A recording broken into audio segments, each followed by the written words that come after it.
हाँ जी, क्या हाल है। तो जो आप लोगों ने पिछली वीडियो देखी जिसमें मैंने fx की पावर gx के डेरिवेटिव निकालने सिखाए, अगर अब तक नहीं देखी तो फटाफट से देख लो। उसका लिंक डिस्क्रिप्शन बॉक्स में डाल रहा हूँ, वो आप ज़रूर देख लेना, ठीक है। और 4 नंबर बोर्ड में खड़े कर लेना।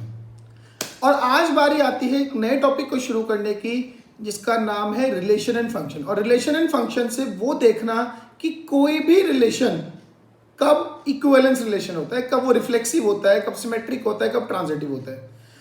आई एम सरप्राइज टू सी कि इतने सवाल हैं उस चैप्टर से। हर साल एक क्वेश्चन 4 मार्क्स या 6 मार्क्स बोर्ड में आने ही आना। ये एक एक कॉन्सेप्ट जिसके बारे में इस क्लास में बात होगी, ठीक है ना, इज वेरी इंपॉर्टेंट। थ्रू अगर हम एक बच्चे की भी जिंदगी को बेनिफिट दे पाए तो ये सारा सिस्टम ये सफल हो गया। तो मजाल है हमारे 100 से कम आ जाए, क्योंकि हमारा टारगेट ही है फॉर श्योर 100%।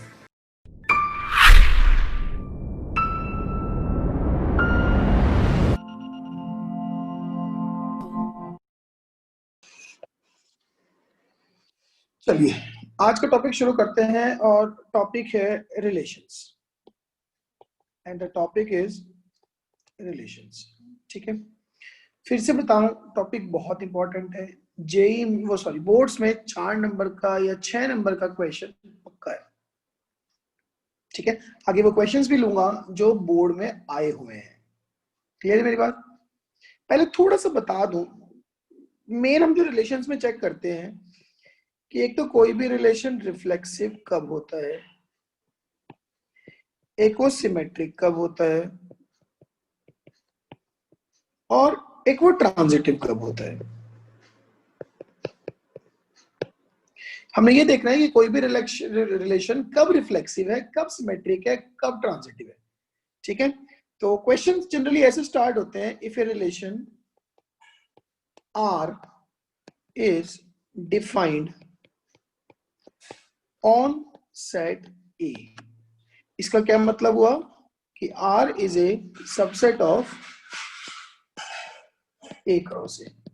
मतलब उस रिलेशन में जो एंट्रीज होंगी वो एंट्रीज ए क्रॉस ए का सबसेट होंगी। एग्रीड, ठीक है। तो रिफ्लेक्सिव क्या होता है कि फॉर एवरी एलिमेंट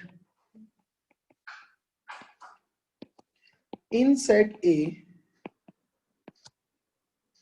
ठीक है, फॉर एवरी एलिमेंट ए मान लेते हैं, in set a comma a should belong to relation. जैसे सपोज करो लेट कि सेट ए में एलिमेंट्स हैं 1 2 3 4, ठीक है। तो उस रिलेशन में 1 1 2 2 3 3 एंड 4 4 ये जरूर हो, ये होंगे ना, एक भी कम नहीं होना चाहिए। ऐसा नहीं कि 1 1 नहीं है, ये सब के सब होने चाहिए। जब ये सब होंगे तो ही ये रिलेशन रिफ्लेक्सिव बनेगा। 1 1 2 2 3 3 4 4 सब होंगे, ठीक है। इसके अलावा कुछ और होता रहे कोई बात नहीं, 1 2 रहे 1 4 रहे वो अलग बात है, बट ये चारों जरूर हो। सिमेट्रिक क्या होता है कि if a comma b belong to relation then B comma A should also belong to relation to make it symmetric. कि अगर A comma B रिलेशन में है तो B comma A भी रिलेशन में होना चाहिए, तभी वो रिलेशन सिमेट्रिक होगा। Getting my point. Otherwise not symmetric. Transitive, if A comma B belongs to relation and B comma C belongs to relation, then A comma C should also belong to relation to be transitive. मतलब कि जैसे ये तो हो गया reflexive के बारे में, मैंने आपको एक छोटा सा एग्जांपल दिया। सिमेट्रिक क्या होंगे कि 2 3 है तो 3 2 होना चाहिए to make it symmetric. And transitive में क्या है, 1 2 है एंड 2 4 है, देन 1,4 1 4 दूर वाले should also be in the relation. ठीक है ना, ये तो बड़ी बेसिक सी चीज हो गई जो मैंने एक बार एक्सप्लेन कर दी। वैसे तो आई एज्यूम कि ये आप सब बहुत दिन पहले पढ़ चुके होंगे, ठीक है ना। तो 1 2 है, 2 सॉरी 1 2 है तो 2 1 चाहिए सिमेट्रिक करने के लिए, 1 2 है एज वेल एज 2 4 है तो 1 4 चाहिए ट्रांजिटिव करने के लिए। अब देखो इससे जो क्वेश्चन आएगा वो क्वेश्चन होगा 4 मार्क्स का, 6 मार्क्स का। तो अगर क्वेश्चन इतनी वर्थ का होगा तो उसको लिखने की एक आर्ट होगी। Getting my point? आपको वो क्वेश्चन लिखना कैसे है ये भी आना बहुत जरूरी है। जैसे कि now if I go with the question only, ये देखो, ये क्वेश्चन देखो, ये वैरायटी देखो 2020 में आया एक सेट में होगा, फिर 2019 के 3 सेट्स में अलग अलग क्वेश्चन है, 2018 में है, उससे पहले भी रहे होंगे। और क्या चाहते हो, पेपर लाके रख दें आपके आगे? अब समझो ये करने कैसे होते हैं। बहुत आसान सवाल होते हैं, बहुत अच्छे क्वेश्चन होते हैं, इजी सिंपल। जैसे अगर मैंने थर्ड के इसी वाले क्वेश्चन की बात करूं, show that the relation R in the set A 1 2 3 4 5 6 given by AB A minus B is divisible by 2 is an equivalence relation. अच्छा मैं ये बताना भूल गया आपको, ये भी आपको छोटा सा बता दूं कि a relation which is reflexive, symmetric and transitive all is called what? Equivalence relation. तो वो रिलेशन जो रिफ्लेक्सिव भी हो, सिमेट्रिक भी हो एंड ट्रांजिटिव भी हो, उसको हम बोलते हैं इक्विवेलेंस रिलेशन। ठीक है जी, क्या बोलते हैं? Equivalence relation. अब जैसे ना मैं आपको ये क्वेश्चन करके दिखाता हूँ, show that relation R in set A 1 2 3 4 5 6 given by this is divisible by 2 is an equivalence relation. सबसे पहले बात करूंगा रिफ्लेक्सिव की।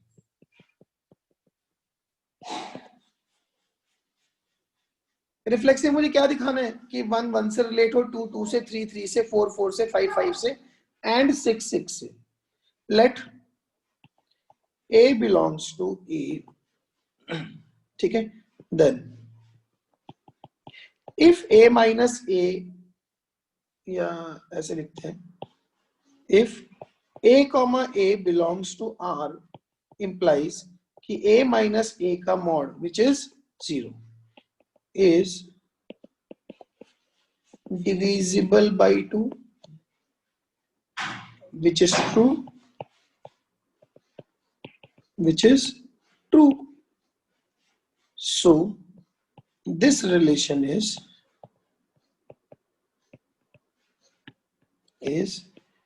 reflexive. बहुत आसान है और बिल्कुल क्लियर है, ठीक है। Now if I go with symmetric,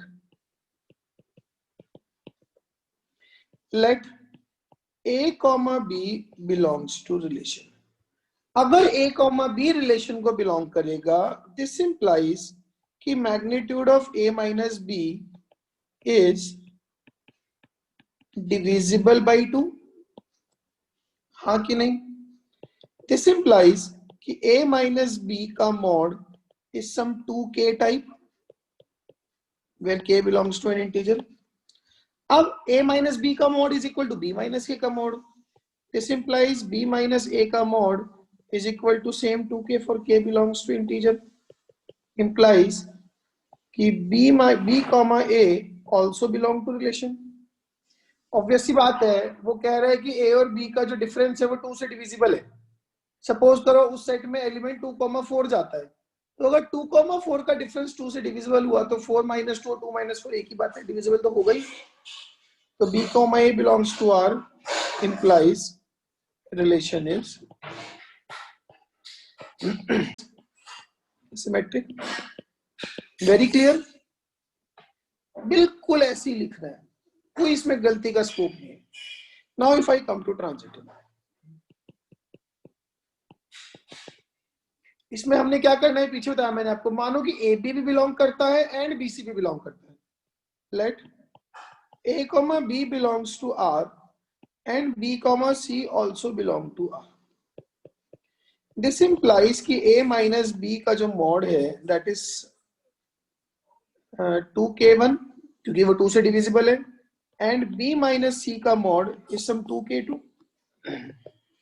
for k1 k2 belongs to integer, means a minus b is plus minus 2k1 and b minus c is plus minus 2k2. दोनों को ऐड कर दो तो a minus c will be twice of plus minus k1 plus minus k2. हमें क्या लेना, k1 k2 क्या है, मुझे इतना पता लग गया कि a minus c का mod is some 2p type होगा where p belongs to some integer. p belongs to some integer. This implies कि a comma c also belong to relation. और अगर a comma c भी relation को belong कर रहा है तो this implies कि it is transitive. तो रिलेशन जब ये रिफ्लेक्सिव भी है, ये सिमेट्रिक भी है, ये ट्रांजिटिव भी है, so it is equivalence relation. बोलिए ये बात समझ में आई कि नहीं आई?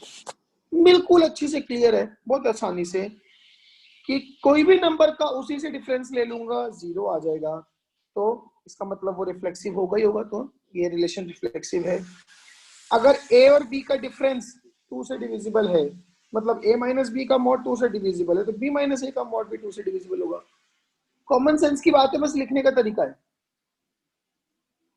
a माइनस बी का मॉड 2k1 है, b माइनस c का मॉड 2k1 है, तो a minus B A, b minus C A, दोनों को ऐड कर दिया तो a माइनस सी आ गया कि वो भी 2 से डिविजिबल है. Getting my point? अब बताओ जरा, अगर ये क्वेश्चन पेपर में आएगा तो क्या हम अब भी गलत करेंगे? नहीं कमाएंगे 4 नंबर. अब ये देखो आप 2019 में आया, show that relation R on set Z, ये सेट ऑफ इंटीजर्स पे एक ही बात है. Given by a comma b 2 divides a minus b, 2 divides a minus b मतलब कि a minus b is divisible by 2, is an equivalence relation. तो ये क्वेश्चन इसके बराबर ही है. थर्ड पे आ जाओ, show that relation s in set a, और हमें सेट ए दिया हुआ है, a is x belongs to z और 0 से 12, मतलब x जो है वो 0 से 12 है. तो what you are trying to say कि जो a है वो 0 1 2 3 से लेके 12 तक है. ठीक है. Given by this ab belongs to z and a minus b का mod is divisible by 3, same ही है. जैसे जैसे वो 2 का रिलेशन लिख रहे थे हम बाई 2 के लिए, वो है बाई 3 के लिए. इसमें करना क्या है, a माइनस a का मॉड 0 तो डिविजिबल बाई 3 आ जाएगा, करेक्ट है. अगर a माइनस बी का डिफरेंस 3 से डिविजिबल है, सपोज करो 3 होता उस क्वेश्चन के हिसाब से, तो b माइनस ए भी 3 से डिविजिबल होता, ये भी करेक्ट है. यहाँ भी सब जगह 2 की जगह 3 लिख दो, बात एक ही है. ठीक है भाई, इससे आसान और क्या पूछेंगे? Prove that the relation R on set a 1 2 3 4 5 6 7 given by a minus B का मॉड इज इवन. ये वही बात नहीं है कि a minus b is divisible by 2 मतलब a माइनस बी का मॉड इवन है, is an equivalence relation. Same thing, बिल्कुल बिल्कुल same. Show that relation R on set z of all integers defined by this कि x minus y is divisible by 3 is equivalence relation. ये रहा. कितनी बार आया हुआ है 2020 में, 19 में, 18 में, कितनी कितनी बार. और क्या चाहते हो, आपके पेपर लाके रख दें आपके सामने, रच के प्रैक्टिस करो ढंग से, do it like never before, मजा आ जाएगा. Let a is x belongs to z 0 से 12, 2018 का question. r is ab belongs to set a और a minus b का mod is divisible by 4, is an equivalence relation. ठीक है. Find all the elements related to 1, अब वो ये कह रहा है. Also write the equivalence class of 2. अब यहां पे मैंने ये सिखाना है कि इक्विवेलेंस क्लास क्या चीज है. ये देखो आप, मैं पूरी डिटेल में इसको डिस्कस कर दूंगा, छोटा सा क्वेश्चन है. सबसे पहले रिफ्लेक्सिव की बात करूंगा. let a comma a belongs to relation implies a minus a का mod which is 0 is divisible by 4 और ये ट्रू स्टेटमेंट है. So relation is reflexive. बिल्कुल सेम जो पीछे किया, बस 2 का 4 करे जाओ. सिमेट्रिक के लिए let a comma b belongs to R. This implies कि a minus b is divisible by 4 implies a minus b का mod is equal to some 4k implies b minus a का mod is also 4k for k belongs to integer implies b comma a also belong to relation. और अगर a comma b के साथ b comma a भी relation को belong कर रहा है, इसका मतलब कि रिलेशन इज सिमेट्रिक. क्लियर है मेरी बात? Very clear. Now come to transitive. Let a comma b belongs to relation and b comma c also belong to relation. ठीक है ना? This implies कि a minus b का mod is some 4k1 and b minus c का mod is some 4k2. मतलब a minus b भी 4 से divisible and b minus c भी 4 से डिविजिबल. Implies कि a minus b is plus minus 4k1 and b minus c is plus minus 4k2. इनको add कर दो तो a minus c का मोड छोड़ो, a minus c is plus minus 4k1 plus minus 4k2. तो implies a minus c का mod is 4 times plus minus k1 plus minus k2. तो implies कि a minus c का mod is some 4 p आ जाएगा, ये भी कोई integer ही होगा. ठीक है ना? where p belongs to some integer. तो implies कि a minus c का mod is divisible by 4. और अगर a minus c का mod भी 4 से divisible है, it implies कि a comma c also belong to relation. तो ट्रांजिटिव.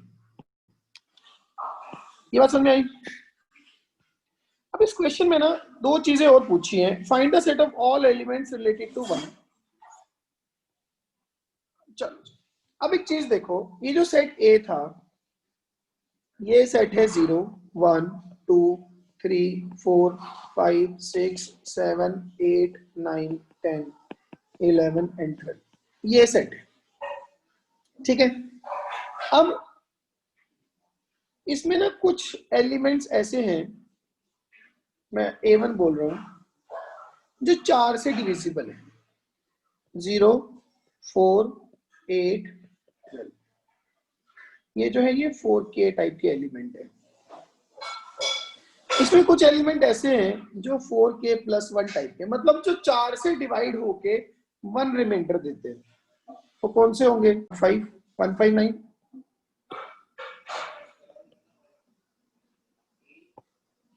फिर इसमें कुछ ऐसे एलिमेंट्स हैं जो 4k प्लस 2 टाइप के हैं, मतलब वो 4 से डिवाइड होके 2 रिमाइंडर देते हैं. That is 2 6 10. एंड फाइनली इसमें कुछ ऐसे हैं जो 4k प्लस 3 टाइप के हैं, मतलब वो 4 से डिवाइड होके 3 रिमाइंडर देते हैं. That is 3 7 11. मैं इसको A1 बोल दिया, इसको A2 बोल देता हूं, इसको A3, इसको A4. क्या सेट A1 के सारे एलिमेंट एक दूसरे से रिलेटेड है? Exactly. All elements of A1 are related to each other. All elements of A1 are related to each other under the relation. जो हमें रिलेशन दिया हुआ है कि उनका जो डिफरेंस है वो 4 से डिविजिबल होगा. Are related to each other. ये A1 पे बात हो रही है. अच्छा A2 की बात करूं तो all elements of A2 are related to each other. A3 की बात करूं तो all elements of A3 are related to each other. देखो जब सब में दो दो का डिफरेंस, दो दो का रिमाइंडर है 4 से डिवाइड करने पे, जैसे ही किसी भी दो का डिफरेंस लोगे तो वो 4 से डिविजिबल हो जाएगा। जैसे 2 - 6 का मॉड डिविजिबल बाई 4, 2 - 10 का mod divisible by 4। A4 all elements of A4 are related to each other। एक तो ये चीज, उसके बाद no element of any AI मतलब A1 A2 A3 A4 में से किसी का भी कोई भी element is not related to any other element of some AJ। मतलब जैसे कि आप सोचोगे A1 का कोई भी एलिमेंट A2 के किसी एलिमेंट से रिलेटेड नहीं है, A1 का कोई भी A3 से रिलेटेड नहीं है, A1 का कोई भी A4 से रिलेटेड नहीं है, A2 का A3 से नहीं है, मतलब इनके आपस में एलिमेंट एक दूसरे से रिलेटेड नहीं है इस रिलेशन के अंदर। ये बात क्लियर है? जैसे कि अगर मैं A2 से 1 को पकड़ूं, A3 से 6 को पकड़ूं, तो इनका डिफरेंस कितना आएगा 5, which is not divisible by 4। तो A1 और जो 1 और 6 है वो नहीं रिलेटेड है एक दूसरे से। सिमिलरली A1 इंटरसेक्शन A2 ये 5 है, A1 इंटरसेक्शन A3 ये भी 5 है। Means all AIs are pairwise disjoint।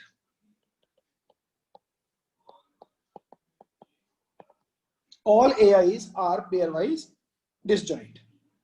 And अब देखो एक कंडीशन ये थी, एक ये है, एक ये है, और एक last condition A1 A2 A3 and A4 are exhaustive। मतलब इन सबका यूनियन सेट A आना चाहिए। A1 union A2 union A3 union A4, it should be set A।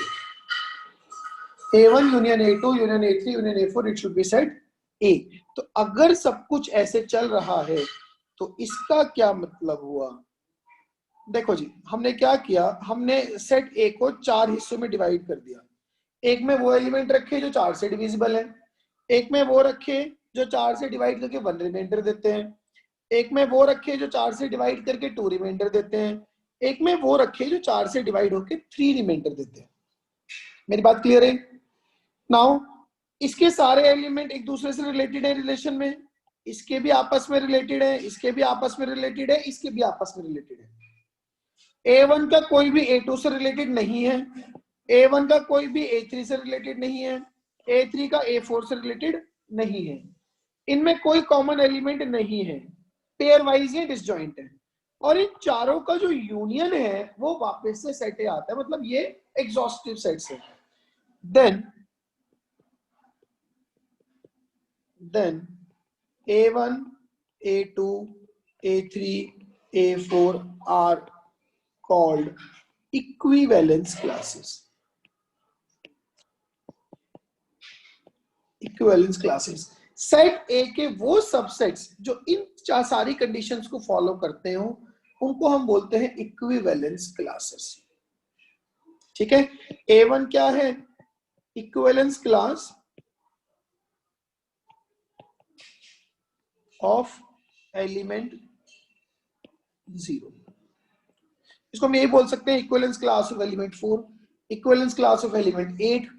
ठीक है ना? अब जैसे उसने क्वेश्चन में क्या पूछा है, राइट द इक्विवेलेंस क्लास 2, तो क्या हुई? तो इक्विवेलेंस क्लास 2 is 2 6 10। ठीक है ना, क्योंकि 2 से रिलेटेड वाली यही एलिमेंट्स हैं। एक उसने उससे पहले भी क्वेश्चन पूछा हुआ है कि find the set of all elements related to 1। ये रहा वो set of all elements related to 1 is 1 5 9। अब बताओ जरा, आ रहा है कि नहीं मजा है इस सवाल में जान? बस लिखने का तरीका है, जिस सिस्टमेटिक वे में आपको सिखाया है ना कि ऐसे रिफ्लेक्सिव को, ऐसे सिमेट्रिक को, ऐसे ट्रांजिटिव को लिखना है, और थोड़ा सा हैंड राइटिंग का ध्यान रखोगे तो सवाल में पूरे नंबर आएंगे। बताओ, इससे इजीएस्ट वे में कभी देखा है आपने क्वेश्चन को सॉल्व करने का तरीका? बस सेट पैटर्न है, लिखे जाओ और सवाल आना ही आना है। इक्विवेलेंस क्लास देखो, वेरी रेयर केसेस में मैंने इसको पेपर में देखा है, बट हाँ कभी आ जाए तो इतनी मुश्किल चीज नहीं है कि हम ना कर सके, हमने तो करके आनी है। और आपने तो आज क्लास में सीख भी लिया है, तो ये तो करना ही करना है अगर आ जाएगा तो। जैसे 2019 में 2020 दोनों में आया ये question, n be the set of natural numbers, r is a relation on n cross n defined by कि AB related to CD is AD is equal to BC. Distant का product is nearby का product. For all ABCD belongs to and show that R is an equivalence relation. ये दूसरे वाला जब 2016 में आया 6 marks का आया था, relation R defined by this, इसमें डिस्टेंट का समेशन इज नियर बाय का summation, AD equal to BC on set A cross A where A is this 1 से लेके 10 तक इज एन इक्विवेलेंस रिलेशन, और also find the equivalence class 3,4। चलो वो बात की बात है, सबसे पहले ये देखिए क्वेश्चन किस तरह का है। देखो उसने बड़ी क्लियरली लिखा हुआ है, relation R defined by this on set A cross A। जो ये वाले क्वेश्चन थे, relation R on set N, N का मतलब एन क्रॉस एन का subset, A cross A defined on A cross A का मतलब ए क्रॉस ए क्रॉस ए का सबसेट। मैं यही वाला क्वेश्चन डिस्कस करूंगा। Relation defined on A cross A means relation is a subset of A cross A cross A cross A। अब एक चीज सोचो आप, A क्रॉस A में कैसे एलिमेंट्स होंगे?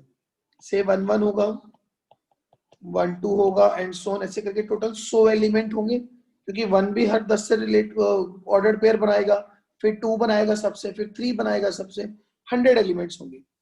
तो ये जो A क्रॉस A है, इसमें किस तरह के एलिमेंट्स होंगे? जैसे 1 1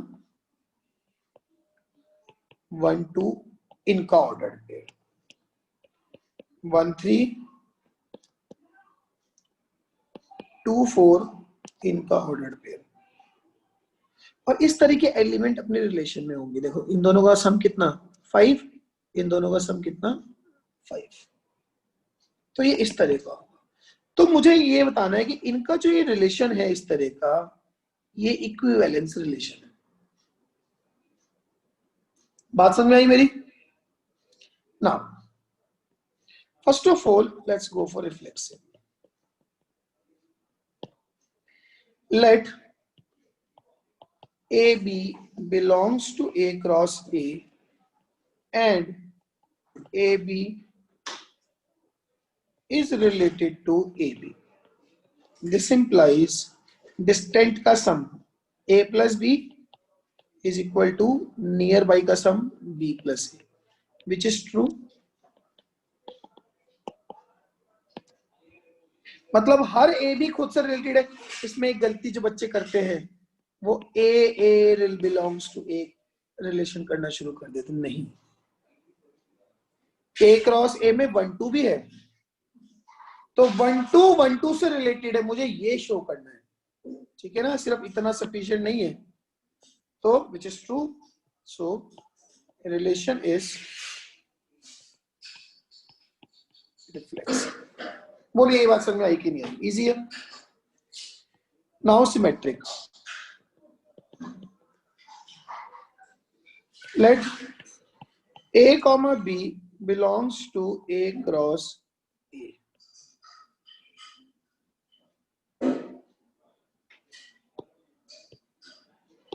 इसके बाद देखते हैं symmetric. Let A comma B is related to C comma D implies what?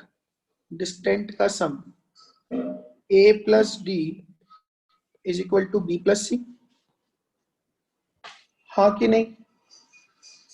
This implies, इसको लिख लेता हूँ, C plus B is equal to A plus D implies distant CD is related to AB. तो यही लिखा है ना, distant का सम B plus C near by का सम A plus D. So symmetric. बोलिए इसमें कोई इशू है?